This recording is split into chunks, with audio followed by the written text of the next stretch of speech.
My name is Nathan. I'm 49 years old, and I'm making this video to tell my story, I guess.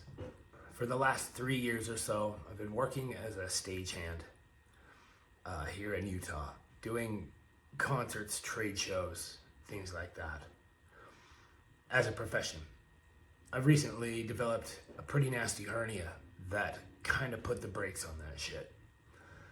There are some things I can do to still work some shifts, but the days of turning 13 and 14 miles in a day at the convention center are over. Granted, being 49 and being able to do that, especially after the shit I put my body through, is a fucking gift, and it should not go unnoted. So kudos to that part of the human experience, right? I should note that I have been clean from methamphetamines for 7 months and 2 days, according to the human calendar. April 25th, 2025, as best as I can recall, was not the last day I used, but the day after I used.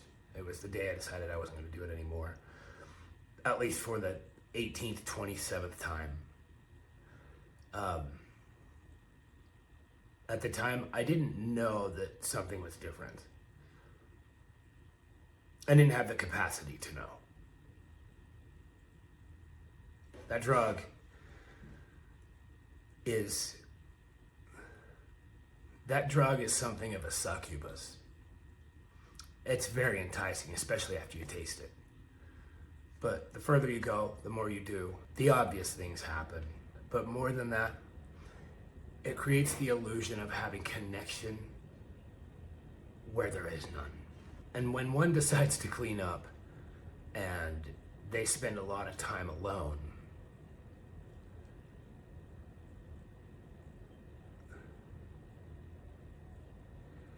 let's just say I understand the darkness. A symptom of my methamphetamine use was personal abuse.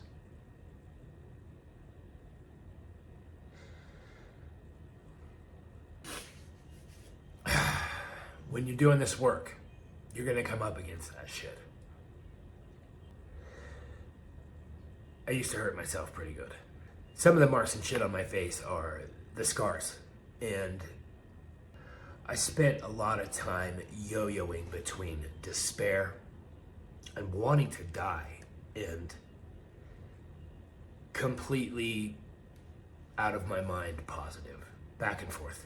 Anybody who's been through that shit kind of understands what I'm saying. Anybody who's seen somebody go through that shit understands what I'm saying. On that note, on the note of addiction and all that, I don't know why nothing worked for me. I don't know why rehab didn't work. I know why AA didn't work. But at the end of the day, it's my experience that until you're done, until the pain of change becomes less than the pain of staying where the fuck you're at, you'll give it up when you're done. I have no advice for you except for to breathe, move, and go to the cold. I digress. I stopped using in April, and also on that date became homeless. I mean, technically I'd been homeless for some time prior to living in the space I was living in when I quit and left. But regardless, I didn't necessarily not have a place to go, right? Most of the time I had a place to go that was safe and warm. I hustled best I could Also on April 25th, I was homeless. For several months, I sustained myself picking up gigs as a stagehand and living in Airbnbs, sometimes by the week, sometimes by the night. But between my poor mother and side hustles and that, I was able to maintain shelter. And then that changed, right? Stagehand work is not consistent. Sometimes it's flush and sometimes it's poor.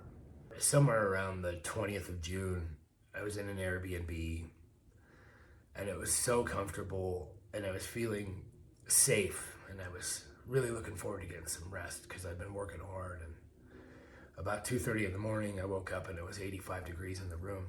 It was the middle of summer, you know, and for whatever reason, the cooling system wasn't working, and I lost my shit. And I stormed out of this poor guy's fucking house. Went to my car, and I did the very thing I did not want to do. I asked for help because I needed it. There was no fucking way I was going to get on my feet doing what I was doing. I was stuck. And God bless him, my stepfather told me to come home. Fuck, this is heavy. I didn't know I was going to do this, by the way. This is off the cuff. I put this up here to record a video for my school community and ended up fucking talking to you about this shit. So around the end of June, I move up to my parents' place, and I stay there until September. The cycles of despair and self-harm and fucking dreamy-eyed, rose-colored glasses, fucking positivity continued, but started to mellow out. On June 25th specifically, I made a decision that forever altered the course of my experience. And that was to take a photo of myself in the mirror as I was, right? I was pretty fucking fat, and that had been even after losing some weight. Weird thing about meth and me, I gain it, not lose it. It's fucking weird. I take this picture, and I decided that day that I was gonna change shit.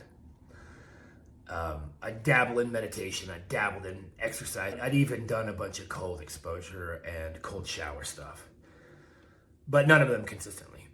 Fuck, nothing consistently for a lot of years except for that fucking tidal wave.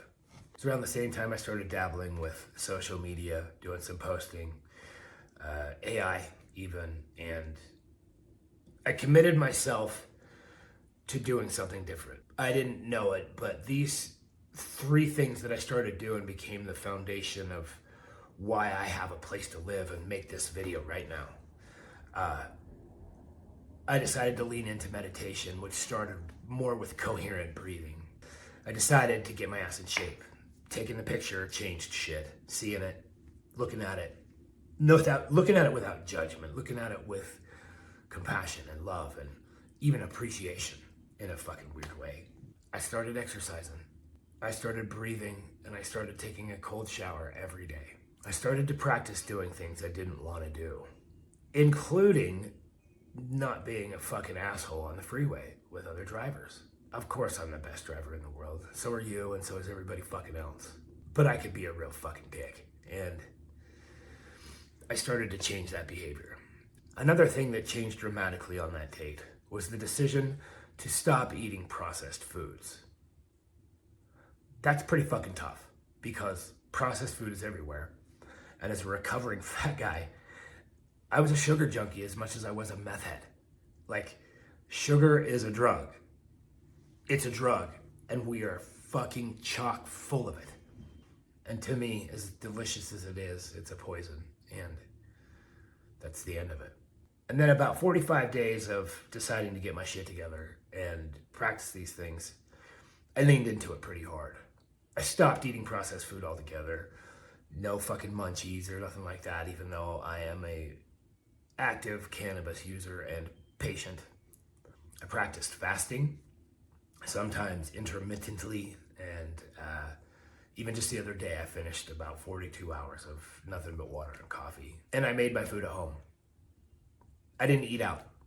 Even when I was working, I took shit with me. Lots and lots of fruit, lots and lots of protein, red meat, eggs, and some vegetables, whatever. On September 25th, several things were going on.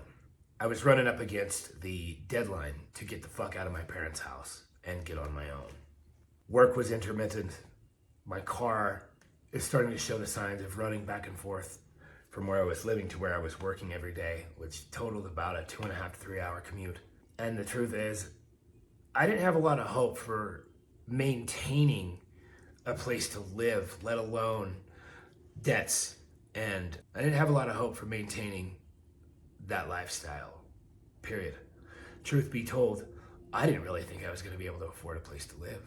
And then I took a photo of myself that day, and I looked in the mirror, and I took that picture, and my fucking jaw dropped. I could not believe the difference that I saw. It was fucking unbelievable.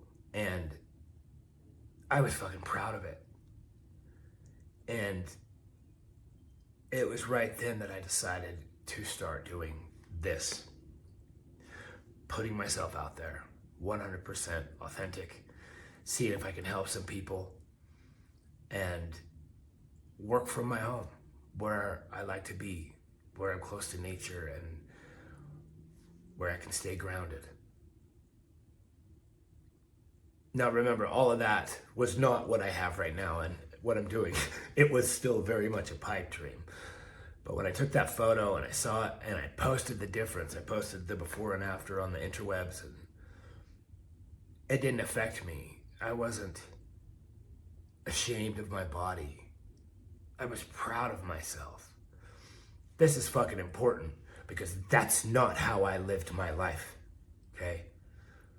I hated myself so much, I would physically fucking beat myself black and fucking blue. I would hurt myself so much because I fucking hated myself. And in that moment, I realized I loved myself, or at least fucking moderately liked him.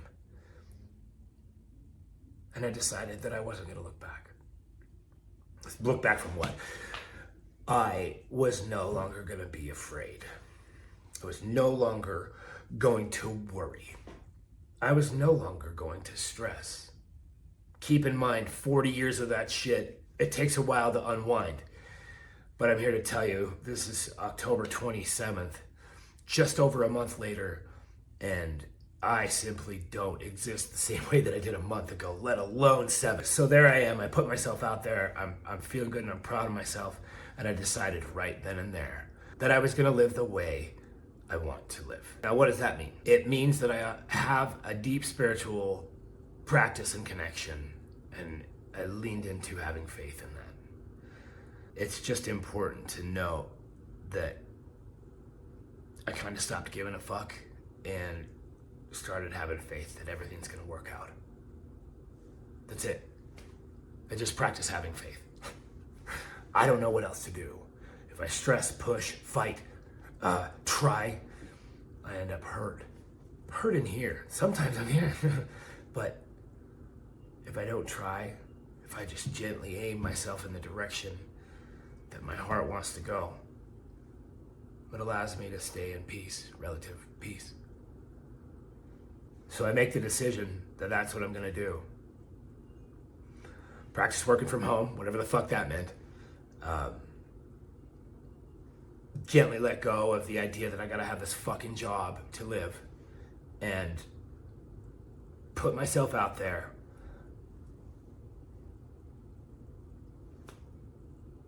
In order to do, I don't know what, just fucking put myself out there, I guess. Fuck. I don't know. Hey, I wanted to jump in here real quick because I wanted to make sure that I paid respects. I